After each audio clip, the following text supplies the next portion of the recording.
Makeup की दुकान साज। निर्मला को मेकअप का बहुत शौक है। बल्कि शौक ही नहीं, निर्मला मेकअप एडिक्टेड है। उसके लिए हर दिन मेकअप कर तैयार रहना बहुत जरूरी है।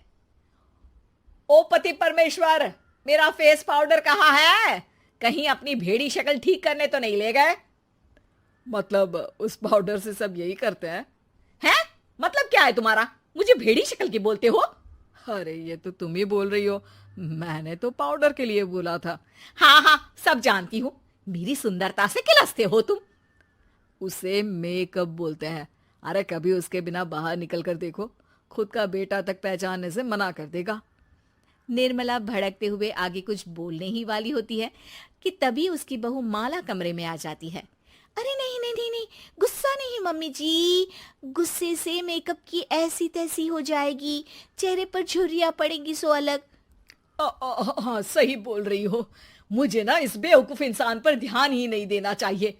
ये वैसे भी मेरी खूबसूरत और जवान स्किन से किलसते हैं। अरे वाह, मेरी बूढ़ी घोड़ी और लाल लगाम, लगे रहो। ऐसा बोलकर रमेश हंसते हुए कमरे से बाहर चला जाता है, जहां उसे जतीन हॉल में बैठा मिलता है। पापा, आप क्यों सुबह से ही मम्मी की टांग खिंचाई में लग जाते हैं?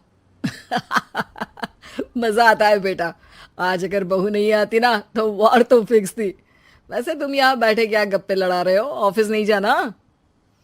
ये कहकर रमेश ऑफिस चला जाता है और निर्मला अपना मेकअप पूरा कर सहेलियों से मिलने निकल जाती है। जहां से वो कुछ घंटों बाद घर वापस आती है तो माला उससे कहती है, मम्मी जी, मुझे करवा चौथ के लिए कुछ शॉपिंग करनी है। क्या आप मेरे साथ मार्केट चलेंगी? अरे ये तो मैं भूल ही गई थी। हाँ हाँ, अपनी उम्र छोटी करने में पति की लंबी उम्र करना कहाँ याद रहेगा।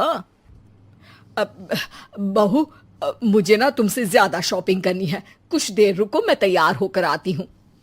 अरे सुबह से सजी धजी घूम रही हो, इसमें भी मार्केट जाने के लिए अलग से क्या तैयार होगी? अरे वो फ्रेंड्स के साथ किटी पार्टी वाला मेकअप था। मार्केट जाने के लिए अलग तैयार होना पड़ता है, तुम नहीं समझोगे। जी ठीक है मम्मी जी, पर थोड़ा जल्दी करना वरना मार्केट बंद हो जाएगी। निर्मला तैयार होने चली जाती है और माला उसका इंतजार करने लगती है। इस बात को पूरा 1 घंटा बीत जाता है, लेकिन निर्मला कमरे से बाहर नहीं निकल कर आती। मम्मी जी, बहुत लेट हो गया है, प्लीज जल्दी आइए ना। अरे आ रही हूँ। कोई शांति से तैयार भी नहीं होने देता। ये कहते हुए जैसे ही निर्मला कमरे से बाहर निकलती है तो माला और रमेश उसे देखकर हैरान रह जाते हैं। अरे सिर्फ मार्केट जाने के लिए कपड़े, हेयर स्टाइल, मेकअप सब बदल दिया। अरे आखिर ऐसा कौन करता है? मैं करती हूँ जी। अगर आपके अंदर कोई फैशन सेंस नहीं है ना तो इसमें मैं क्या कर सकती हूँ? आप दोनों इसे बाद में कंटिन्यू कर लेना, अभी बहुत लेट हो रहा है, प्लीज चले। मार्केट पहुंचते ही निर्मला मेकअप की दुकान पर चढ़ जाती है और एक के बाद एक सामान देखने लगती है। मम्मी जी, प्लीज थोड़ा जल्दी कीजिए, मुझे साड़ी खरीदनी है, दुकान बंद हो जाएगी। माला बार बार निर्मला को यही बोलती रहती है, लेकिन वो तो उसकी एक भी नहीं सुनती और देखते ही देखते मार्केट की सब दुकानें बंद हो जाती है। चलो मेरी शॉपिंग तो हो गई। अरे तुम्हें कुछ नहीं खरीदना? बहुत जल्दी याद आया आपको। अब इस मेकअप को लेकर ही घर चलो, मैं कल अकेले आकर खरीद लूंगी। दोनों निर्मला के मेकअप का सामान लेकर घर वापस आ जाती हैं। उन्हीं के साथ साथ जतिन भी घर पहुंच जाता है। अब निर्मला तो अपना मेकअप लेकर कमरे में चली जाती है, लेकिन माला उदास होकर वहीं बैठ जाती है।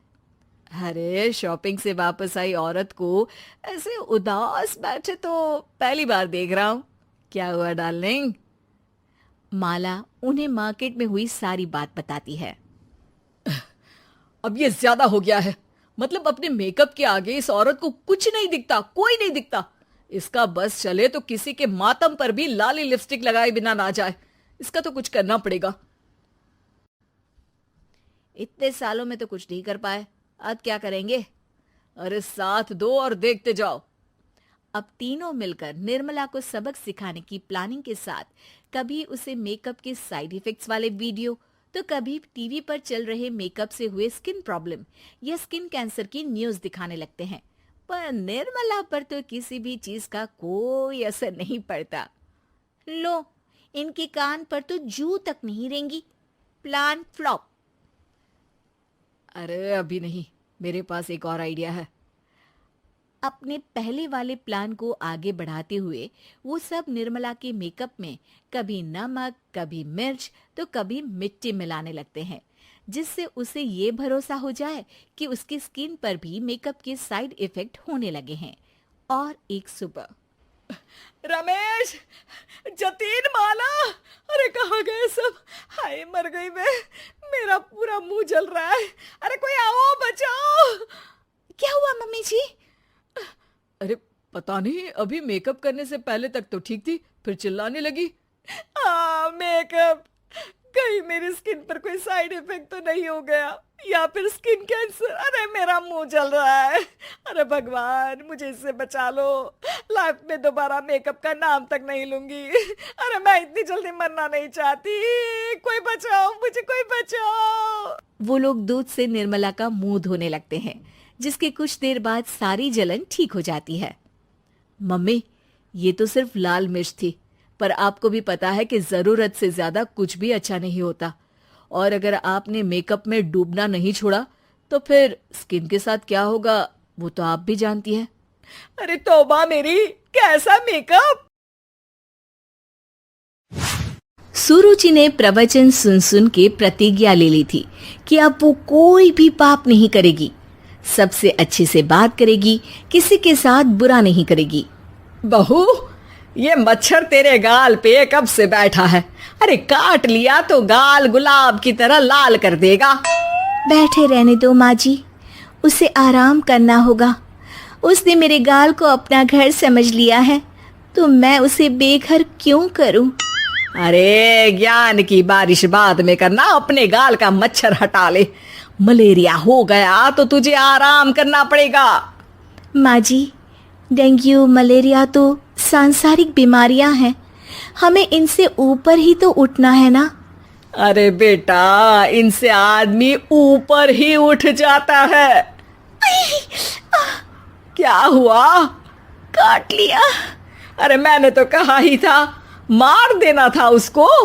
नहीं नहीं माँ जी, उसे भोजन करना था, मैंने उसे पोषण दिया है, मुझसे पुण्य का काम हुआ है। अरे उड़ रहा है टुनटुना के, ताली बजा के मार दे वरना फिर काट खाएगा। नहीं नहीं माँ जी, जीव हत्या करना पाप है।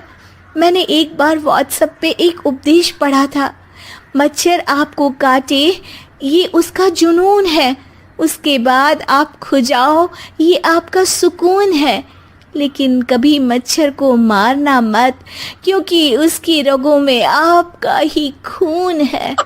अरे तू और तेरा व्हाट्सएप का ज्ञान, भगवान बचाए।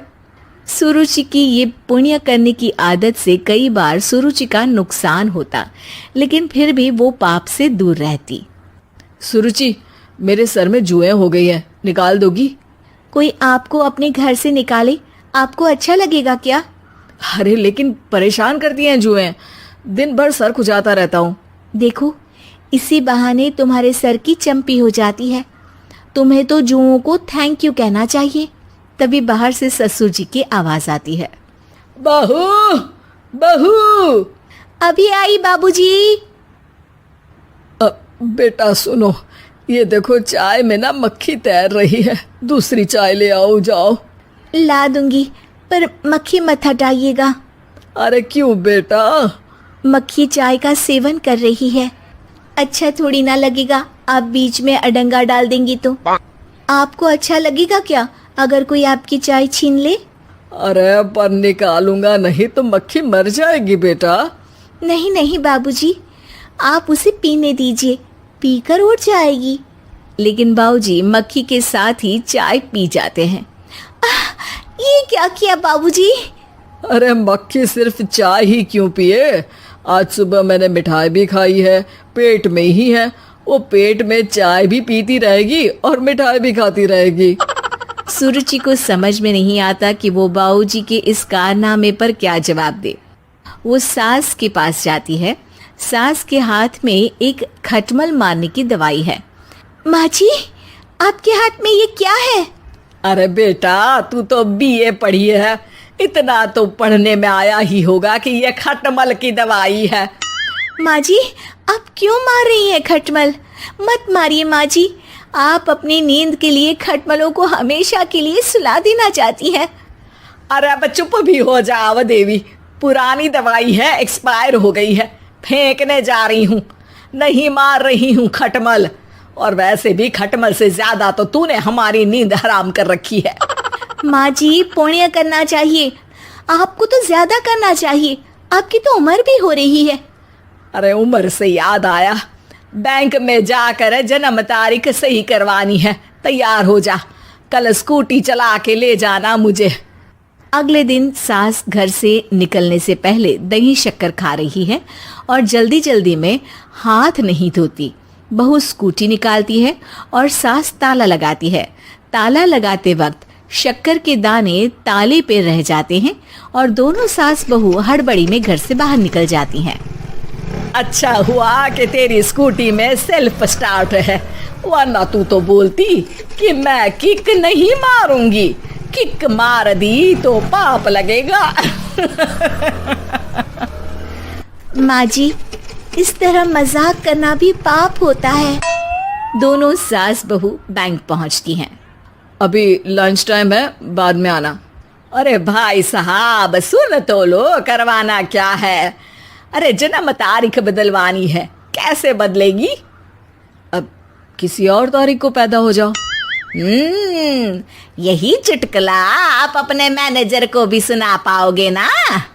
वो भी हंस ले थोड़ा, अभी बुलाती हूँ। अरे अरे रुकिए रुकिए, ये फॉर्म भरिए और आधार कार्ड दीजिए। अरे राम रे, आधार कार्ड तो भूल ही गई, उसके बिना तो नहीं होगा। अरे बहू जा, घर से जल्दी से मेरा बटुआ उठा ला, उसमें मेरे सारे कार्ड रखे हैं, जा जा जल्दी लेकर आ, वरना बैंक बंद हो जाएगा और कल मुझे अपनी बहन के यहाँ भी तो जाना है ना। जी माँ जी, अभी गई और अभी आई। अरे रुक, चाबी तो लेकर जा घर की। बहू जल्दी से घर पहुंचती है, लेकिन घर पहुंचते ही देखती है कि ताले पे बहुत सारी चींटियां हैं, जो माँ के ताला लगाते वक्त हाथ से ताले पे शक्कर छूट जाने के कारण आ गई थी। चींटियां, हट जाओ, मुझे आधार कार्ड निकालना है। बहू चींटियों को हटाती नहीं है, उनसे मिन्नतें करने लगती है। सुनो, हट जाओगी तो और भी शक्कर के दाने खिलाऊंगी, अभी सास का काम बहुत ज़रूरी है, मेरी बात सुन लो, मान लो, मैंने तुमको हटाया तो पाप हो जाएगा।